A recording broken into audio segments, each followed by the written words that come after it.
À l'EFA à Bukavu, nous sommes une famille biblique en mission. Dieu nous a appelés au service de la ville de Bukavu pour sa plus grande gloire.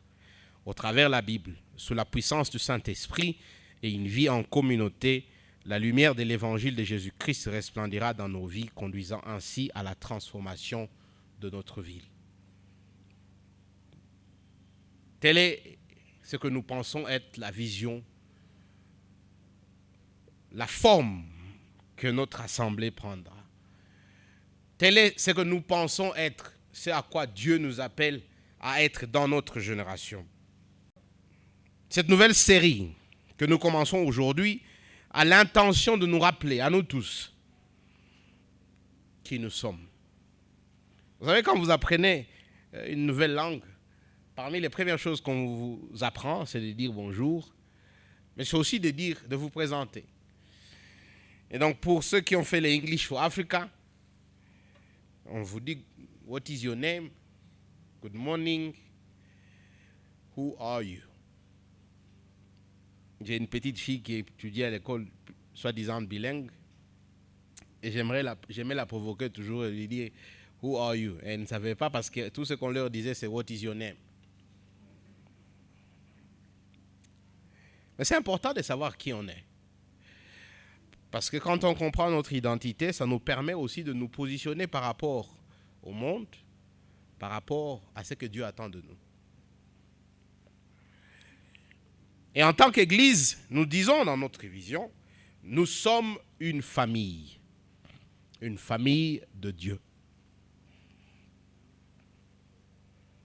Je suis presque sûr que si l'on vous posait la question de savoir,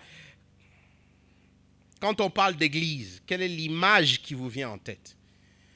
Ouais, un peu, si on parle université, automatiquement vous pensez enseignant, vous pensez stylo.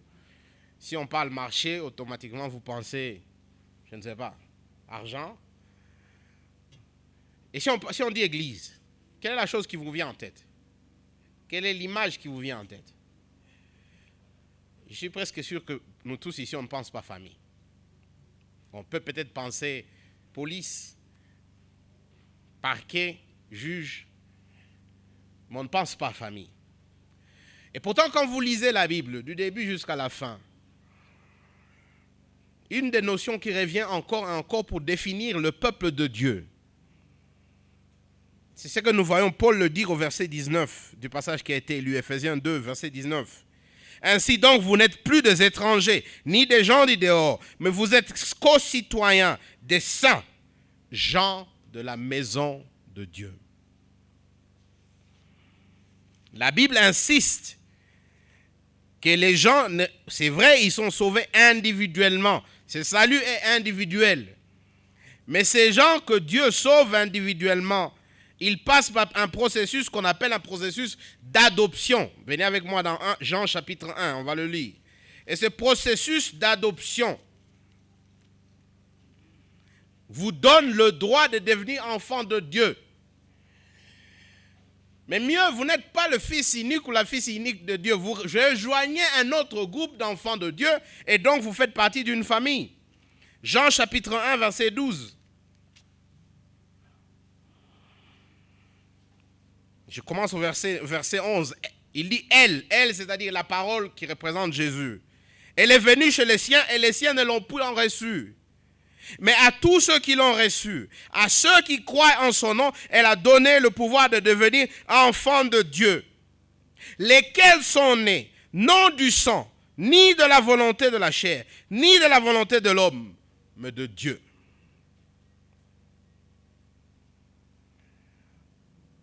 Quand on est sauvé, on passe des pécheurs à quelqu'un de pardonné. On passe des perdus à quelqu'un de racheté. On passe d'étranger à un ami de Dieu.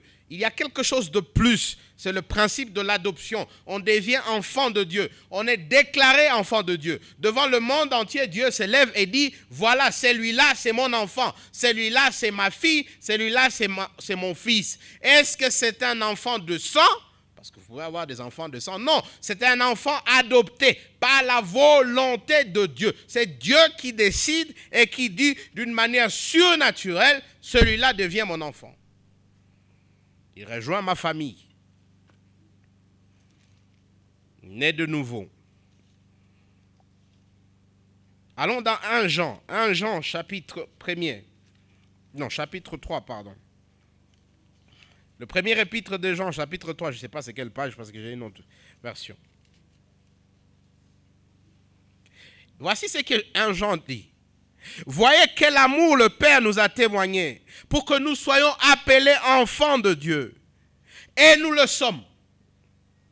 Au cas où vous doutiez, il dit et nous le sommes. Si le monde ne nous connaît pas, c'est parce qu'il n'a pas connu. Bien-aimés, nous sommes maintenant enfants de Dieu. Et ce que nous serons n'a pas encore été manifesté. Mais nous savons que lorsque cela sera manifesté, nous serons semblables à lui. Parce que nous le verrons tel qu'il est. Quiconque a cette espérance en lui se purifie comme lui-même est pur. Quand vous lisez la Bible du début jusqu'à la fin, vous vous rendez compte que Dieu est dans le processus de rassembler les gens. Il sauve les personnes individuellement et il les met ensemble pour former sa famille. Il les adopte un à un et il les rassemble pour devenir sa famille. D'ailleurs, c'est de là que le mot église est venu. Dans la langue originale, on l'appelle ecclésia. C'est un rassemblement du peuple de Dieu. Des gens sauvés individuellement, qui ont expérimenté le Christ individuellement et qui rejoignent cette famille de Dieu. Des gens de toutes les couleurs, de toutes les races, de toutes les tribus. Ce que je veux ce matin, c'est ça, c'est nous rappeler qui nous sommes.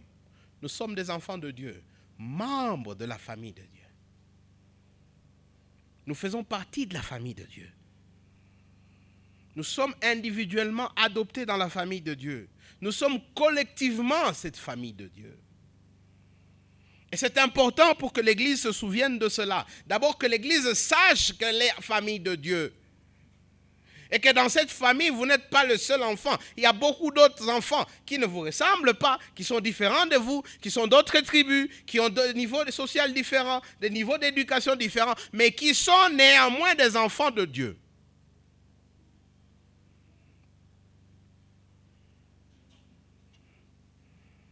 En plus de connaître que nous faisons partie de la famille de Dieu, j'espère que cela va nous donner un goût d'aspirer à vivre cela. Qu'au fin fond de notre cœur, il y aura ce désir de vivre dans cette famille. On le voit souvent dans la vie de tous les jours.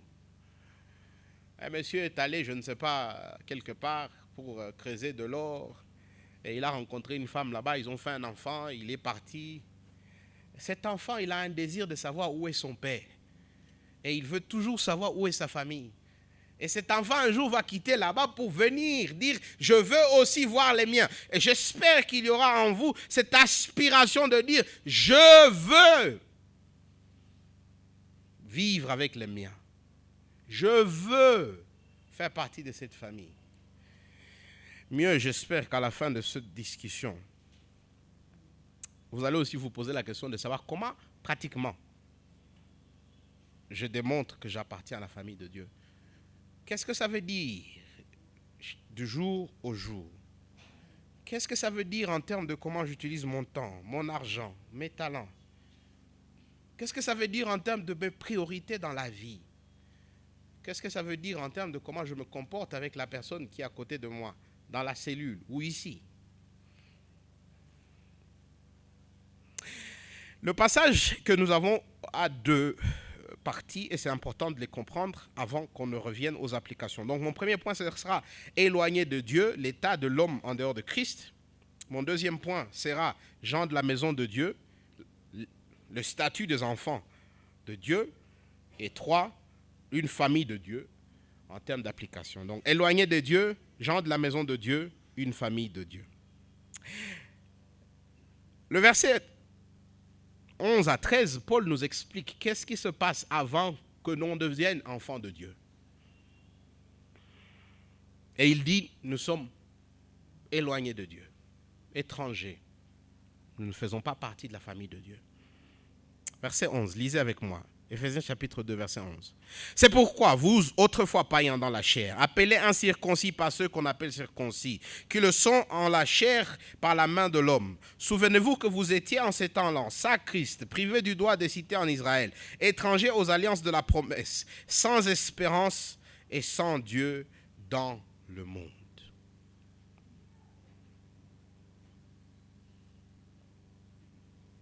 Vous, autrefois, païens dans la chair, appelés incirconcis par ceux qu'on appelle circoncis, qui le sont en la chair par la main de l'homme. Souvenez-vous que vous étiez en ces temps-là sans Christ, privés du droit de cité en Israël, étrangers aux alliances de la promesse, sans espérance et sans Dieu dans le monde. Avant que ces Éphésiens ne deviennent des chrétiens, avant qu'ils ne mettent leur confiance en Christ, qu'est-ce qu'ils étaient? Il nous le dit. Il les synthétise en 2 mots, sans espérance et sans Dieu. En dehors de Christ, il n'y a pas d'espérance. Il n'y a pas Dieu en dehors de Christ. Ils n'avaient pas de relation avec Dieu, ils n'avaient pas d'espérance. Et comment est-ce que cela s'est manifesté? Il dit qu'ils étaient des païens. Pour les Juifs, il y avait 2 types de personnes au monde. Il y avait les Juifs qui avaient les promesses et les alliances de Dieu, et il y avait les non-Juifs, les païens qui n'avaient pas les promesses de Dieu. Et un des signes distinctifs des Juifs, de l'alliance avec Dieu, du fait qu'ils appartenaient à Dieu, c'était la circoncision. Dans Genèse chapitre 17, Dieu dit à Abraham, et le signe, vous l'aurez dans la chair, que vous m'appartenez, que vous êtes mon peuple. Et Paul utilise cette illustration de l'Ancien Testament pour montrer à ses Éphésiens et leur dit, voilà votre état, voilà l'état de ceux qui ne sont pas en Christ, c'est qu'ils n'ont pas les alliances de Dieu. Ils n'ont pas les promesses de Dieu. Une promesse, c'est un engagement. Et quels sont ces engagements? On les voit dans l'Ancien Testament. Je serai votre Dieu, vous serez mon peuple. Eh bien, quand on est en dehors de Christ, ces alliances, ces promesses ne sont pas valides.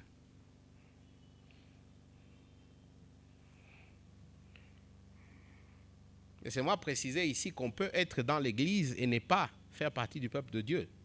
D'ailleurs, c'est pourquoi vous voyez, il dit là-bas, au verset 11, il dit « Ceux qui sont circoncis en la chair par la main de l'homme ». Plus tard, il parlera de la circoncision des cœurs. C'est possible d'avoir toute la forme de la religiosité et de ne pas être circoncis dans son cœur, de ne pas appartenir à Dieu dans son cœur. C'est possible. C'est possible de connaître toute la Bible du début jusqu'à la fin, de citer les versets. C'est possible de faire des prières. C'est possible même de faire des miracles et de ne pas être circoncis dans le cœur et donc de ne pas appartenir au peuple de Dieu. Mais ceux qui n'appartiennent pas au peuple de Dieu, voilà comment ils sont. Ils sont sans espoir et sans Dieu dans le monde. Ils sont privés du droit de cité. Là, nous tous ici, nous sommes des Congolais. Et celui qui n'est pas Congolais, il est privé du droit de cité. Et donc pour lui, il doit demander un visa. Quand vous vous pointez à la frontière, on ne vous demande pas un visa si vous êtes un Congolais. Et donc, pour un enfant de Dieu, il a ce droit d'appartenir à la famille de Dieu. On ne lui demande pas sa carte pour citoyen ou sa carte d'électeur à la porte. Parce qu'il est un enfant de la maison. Tous ceux qui ne sont pas en Christ n'ont pas les promesses de Dieu, n'ont pas l'alliance avec Dieu, sont des étrangers et ils sont sans espoir et sans Dieu dans le monde. Verset 13, notez, il dit, mais maintenant, il y a quelque chose qui se passe. Ces Éphésiens qui étaient loin de Dieu, qui ne pouvaient pas appartenir au peuple de Dieu, quelque chose s'est passé. Quelle est cette chose qui s'est passée?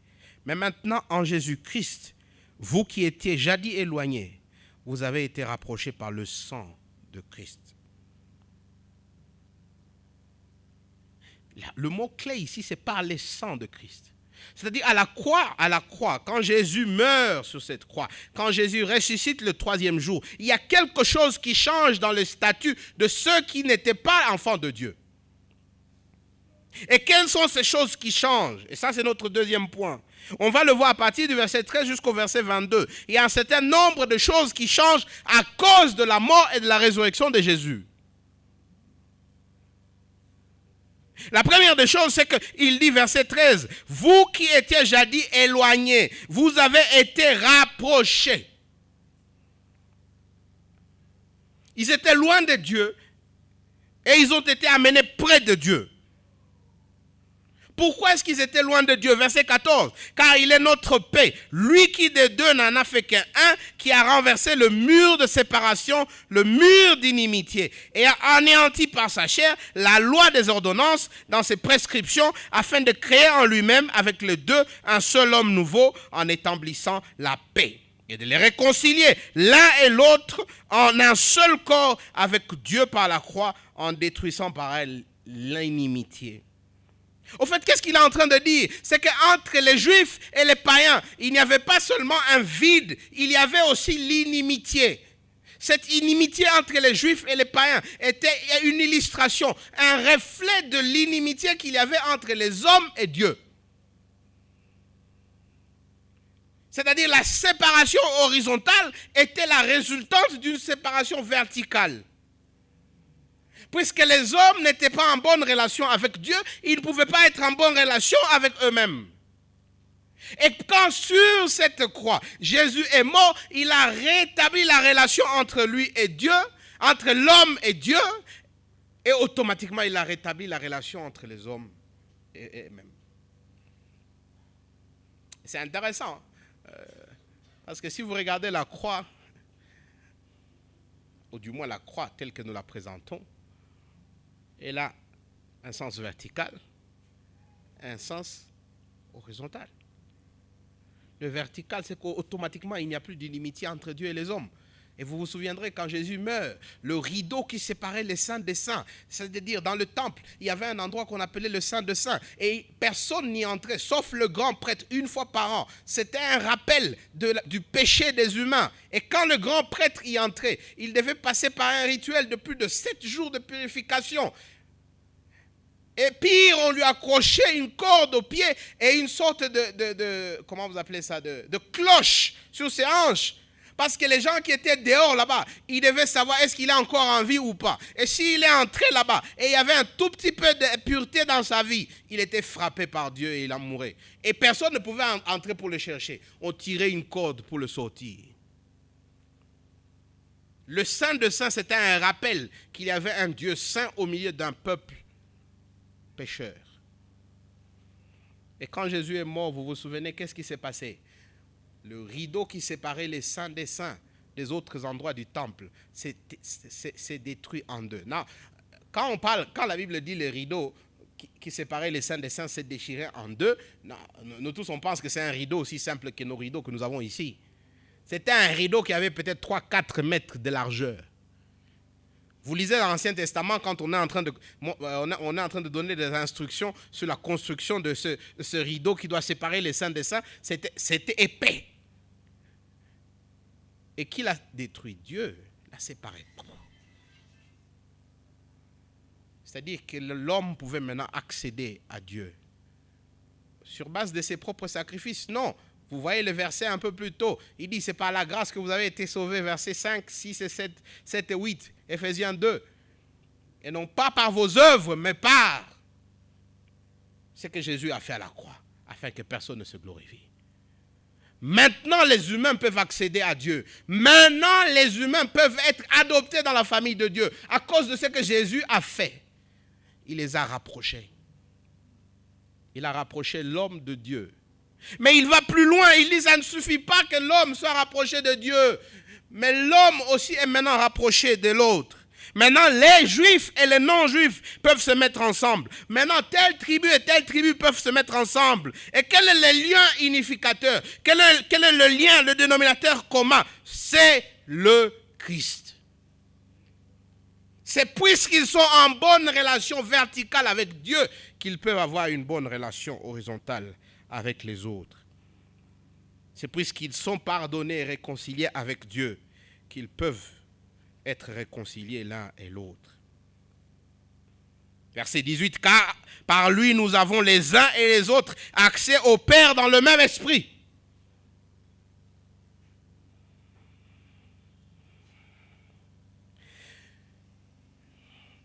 Pourquoi dans une église il ne doit pas y avoir de tribalisme?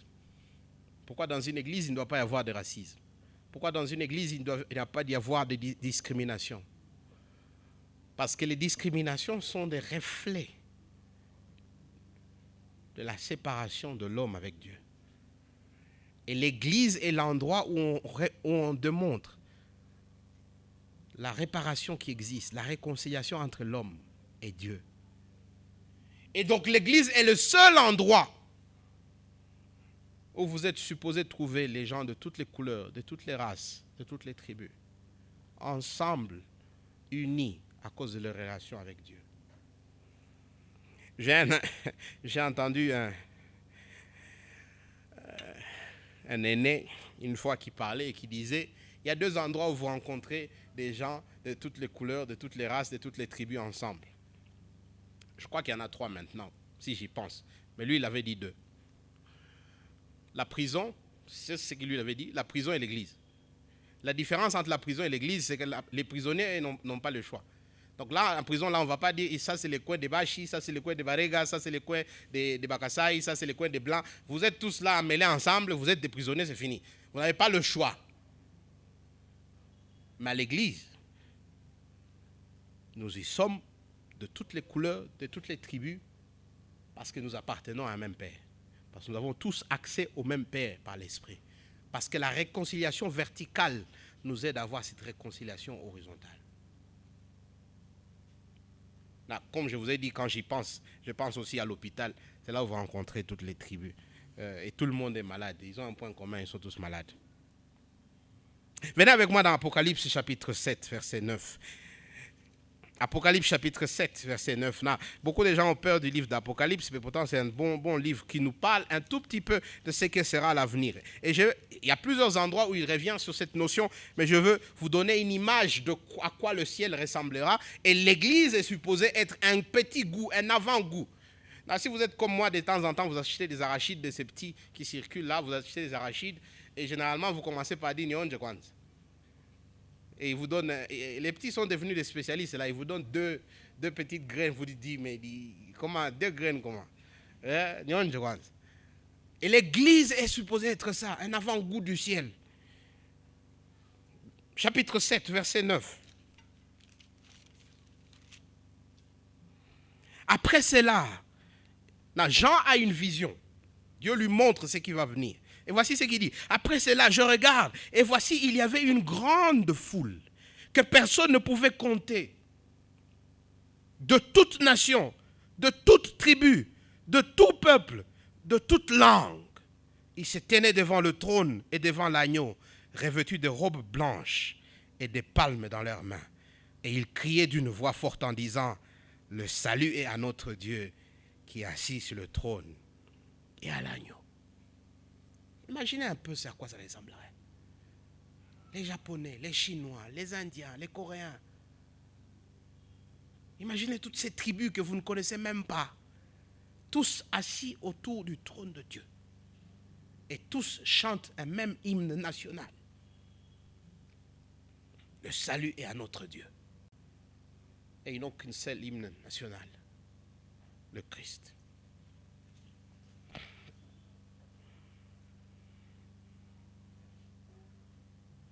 Et donc pour nous, Bourabukavu, qu'est-ce que ça veut dire tout ça? Ça veut dire que dans un milieu où, caractérisé par les colonismes, les tribalismes, les régionalismes, les clanismes et je ne sais pas quoi, nous devons être et le dire à haute voix encore et encore que l'Église ne doit pas être seulement pour une certaine catégorie de gens. Que nous sommes une famille unie et de toute tendance. Et nous devons être intentionnels sur ça. Et nous devons être très vocal sur ça. Là, je comprends, c'est vrai, je comprends qu'il y a des églises qui, dans certains villages, ils n'ont pas les autres. Et donc, ils sont eux-mêmes. Mais je ne pense pas que c'est comme ça que l'église doit être. L'église doit être un ensemble de tout le monde. Et l'église doit accueillir les gens à bras ouverts. De toutes les couleurs. De tous les niveaux sociaux. Riches ou pauvres. De tous les niveaux d'éducation.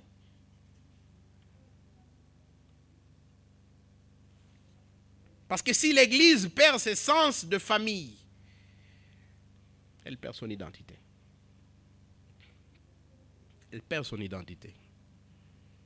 Cette semaine encore, on était en une réunion et quelqu'un m'a dit « Ah non, vous voyez, à Bukavu, il y a les églises de telles, il y a les églises de telles, il y a les églises de telles. » J'ai dit « Ce ne sont plus des églises. » Surtout dans un milieu urbain comme le nôtre, ce ne sont plus des églises.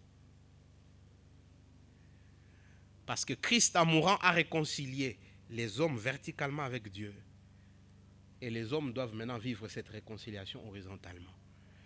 Maintenant, ce qui est important, ce n'est plus la tribu qui nous définit. Ce qui nous définit, c'est notre relation avec Christ. Maintenant, ce qui nous définit, ce n'est plus notre argent, c'est notre relation avec Christ. Maintenant, ce qui nous unit, ce n'est plus si nous avons étudié ou nous n'avons pas étudié. C'est le fait que nous sommes tous enfants d'un même Père et que nous passerons l'éternité ensemble.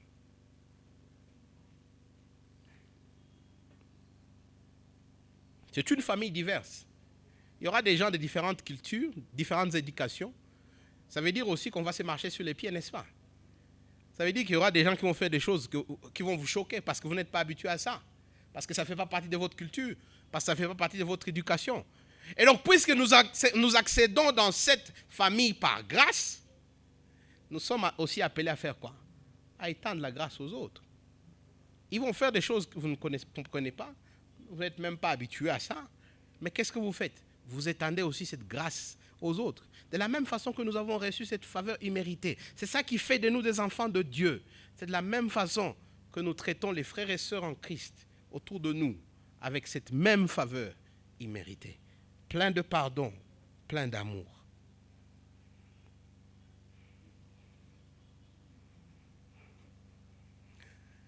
Beaucoup d'entre vous se posent la question de savoir pourquoi nous insistons pour les cellules. Vous le savez, à Bukavu, beaucoup d'églises se réunissent le mardi et le jeudi ou plusieurs autres jours pendant la semaine. Et tout est centré sur l'église, ici. Donc on fait le culte, toujours. Pourquoi nous, on ne le fait pas? Eh bien, on ne le fait pas parce que nous voulons vivre cette réalité de famille. Et pour vivre cette réalité de famille, nous avons les cellules. Nous avons des petites familles qui se réunissent. 6, 7, 8, 12 personnes qui se réunissent quelque part et qui prient ensemble, qui étudient la parole de Dieu ensemble, qui marchent ensemble, qui se soutiennent ensemble. Et le dimanche, nous nous réunissons. Toutes ces petites familles se réunissent ensemble pour célébrer cette réalité du salut ensemble. Et donc, quand on parle de cellules, on ne vous demande pas d'adhérer aux cellules parce que c'est un autre programme. Ça fait partie de comment nous comprenons comment l'Église doit fonctionner.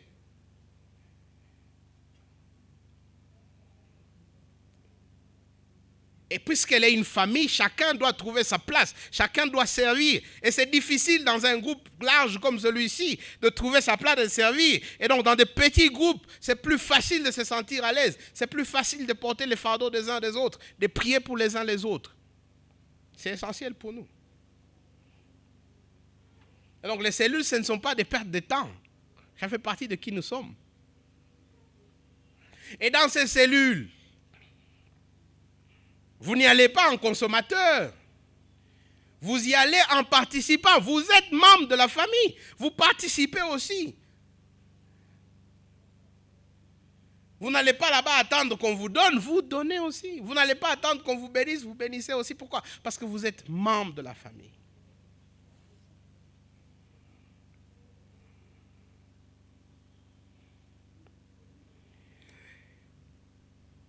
Si c'est vrai que Christ est mort pour racheter les gens individuellement et les amener ensemble pour qu'ils forment sa famille, il est important que moi et toi nous nous posions la question de savoir, est-ce que je suis convaincu de ma place dans cette famille? Et si c'est vrai, comment est-ce que j'aide les autres à expérimenter cette réalité de famille?